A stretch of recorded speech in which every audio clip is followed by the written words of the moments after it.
D'un côté, nous avons la génération alpha. Née depuis 2010, les alphas seront 2 milliards en 2025. Ils représenteront donc 25% de la population mondiale. On dit que c'est une génération globale. Avec plus de 4 heures par jour d'écran en moyenne, utilisée principalement pour regarder des films, jouer aux jeux vidéo ou écouter de la musique, la génération née avec l'iPad et FaceTime n'a plus de frontières entre le monde réel et le monde virtuel.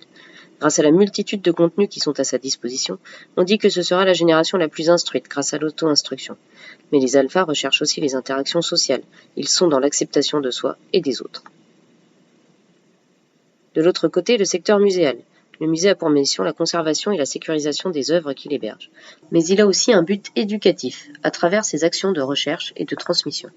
Les musées jouent un rôle au sein de la société, puisqu'en favorisant le développement de la compréhension mutuelle entre les cultures, ils favorisent la paix entre les peuples. C'est aussi un lieu d'échange et de discussion qui met en relation les œuvres avec le public, dans un espace dédié. Mais environ 50% des Français ne se déplacent pas jusqu'au musée pour les découvrir. Or, comme le disait Winston Churchill, « The farther backward you can look, the farther forward you are likely to see ».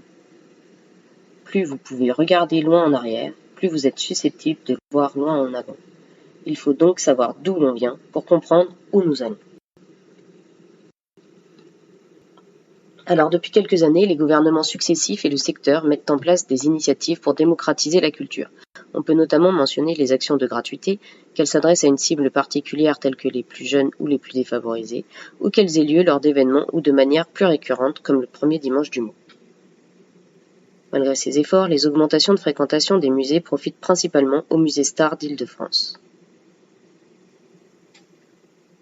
En dépit de l'essor des visites virtuelles depuis la pandémie qui a permis d'étendre géographiquement le visitorat des musées, la composition socio-démographique de celui-ci a peu évolué. Le public des musées est donc vieillissant. Ils doivent conquérir le cœur du jeune public, et notamment des alphas, afin de pouvoir continuer à jouer leurs différents rôles, transmission, inclusion sociale, et ainsi survivre dans la durée. Alors que 43% des 0-2 ans utilisent déjà Internet, chiffre qui monte à 85% pour les 7-10 ans, les alphas sont de vrais consommateurs d'écran. Mais ils passent aussi beaucoup de temps à l'école ou à lire leurs magazines. Alors comment tirer avantage de leurs habitudes pour en faire des consommateurs et des prescripteurs de musées ? Pour y arriver, il va falloir leur procurer des expériences inoubliables qu'ils pourront assimiler à des loisirs et qui marqueront leur mémoire émotionnelle.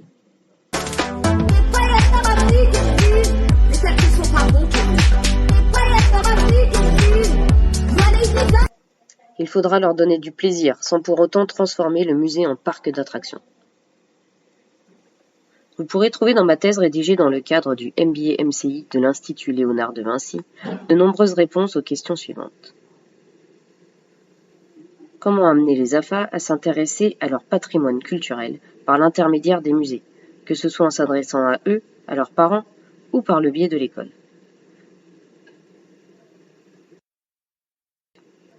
Vous découvrirez au fil de cette thèse professionnelle différents leviers actionnés tout au long de la vie quotidienne des alphas pour savoir comment inspirer les alphas et leur entourage au secteur muséal, comment permettre à leurs parents et enseignants de préparer la visite, comment les accompagner pour vivre une expérience qui restera ancrée dans leur mémoire, et enfin comment leur donner envie d'en parler autour d'eux en prolongeant l'expérience, mais aussi leur donner envie de continuer à assouvir leur curiosité en visitant d'autres musées. Pour en savoir plus et être informé de la parution publique de ma thèse, n'hésitez pas à me contacter sur mon site internet ou via les différents canaux affichés à l'écran.